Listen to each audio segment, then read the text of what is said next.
You've probably heard the phrase, stereotypes exist for a reason. I don't know about you, but I don't know that I have ever heard what that reason actually is. So I'm going to give you my reason for why I think stereotypes exist. It's because it's very difficult for us as human beings to function if we don't have habits and patterns in our lives.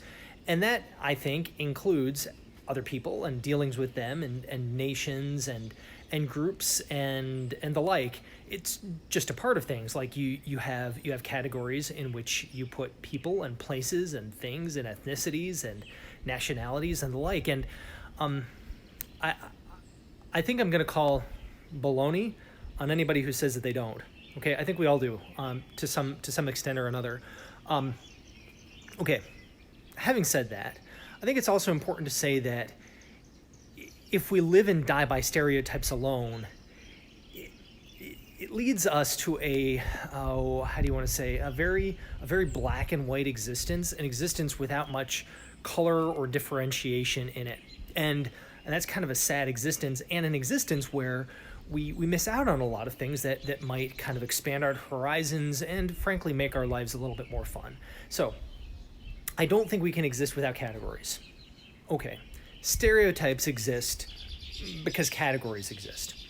Okay, but if we live and die by categories, like for example, man, woman, human being, okay, if we live and die by categories alone, we miss all the differentiation that exists within them, and oftentimes there's a lot of it.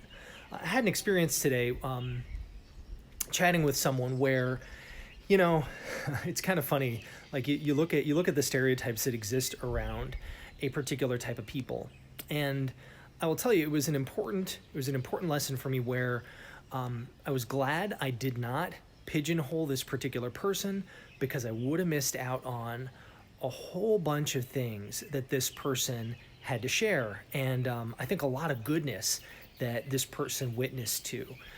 Would it have been possible for me to stereotype this particular person? Yes. To lump them in a particular category? You better believe it.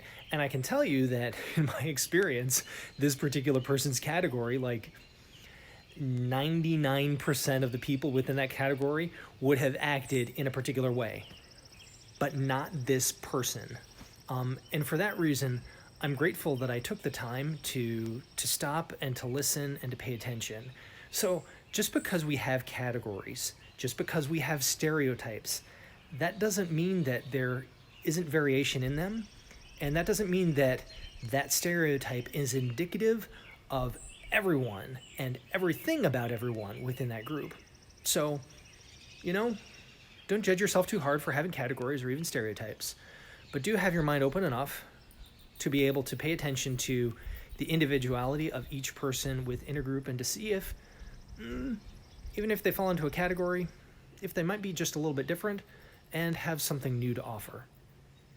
You all take care.